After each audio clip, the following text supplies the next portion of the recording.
சட்டத்துக்கு உட்பட்டு எல்லா வழிகளிலும் உங்களோட உறுதி அளிப்ப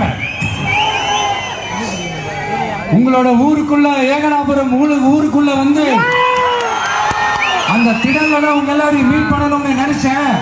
ஆனா எனக்கு பர்மிஷன் கிடைக்கல. இங்கதான் பர்மிஷன் கொடுத்தாங்க. நான் ஏன் ஊருக்குள்ள வரணும்னு தடைன்னு எனக்கு தெரியல.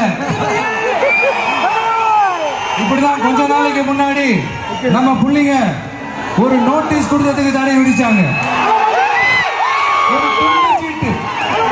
நம்ம புள்ளிங்க கொடுத்ததுக்கு அது ஏன்னு எனக்கு புரியல.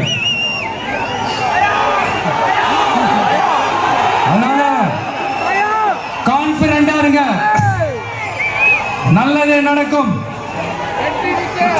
வெற்றி நிச்சயம். மீண்டும் சந்திக்கும் வரை நன்றி, வணக்கம். கட்டி ஆரம்பிச்சிருவாங்க. நம்ம பத்திலாம் கவலை எல்லாம் கைங்க. எல்லாத்துக்கும் மேல இன்னைக்கு இந்த பூமியில வாழ்ற எல்லா உயிரினங்களோட இருப்பையும் புவி வெப்பமயமாதல் பயமுறுத்திட்டு இருக்கு. அதனுடைய ரிசல்ட் தான் ஒவ்வொரு வருஷமும் இந்த மழை காலத்துல வெள்ளத்துல சென்னை சிட்டி எப்படி தத்தளிச்சுக்கிட்டு இருக்கிறத நம்ம பாக்குறோம். இப்போ ரீசன்ட் டைம்ல எடுத்த ஒரு அறிவியல் ஆய்வுல இப்படி ஒவ்வொரு வருஷம் சென்னையில வர ஃப்ளட்டுக்கு காரணமே இங்க இந்த சுற்றுவட்டார பகுதியில் இருக்கிற சதுப்பு நிலைகளை நீர்நிலைகளை அழிச்சது தான் சொல்லுது.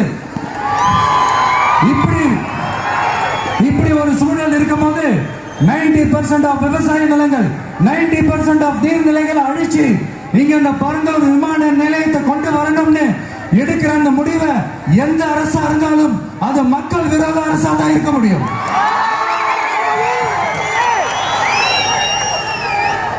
இப்ப சமீபத்துல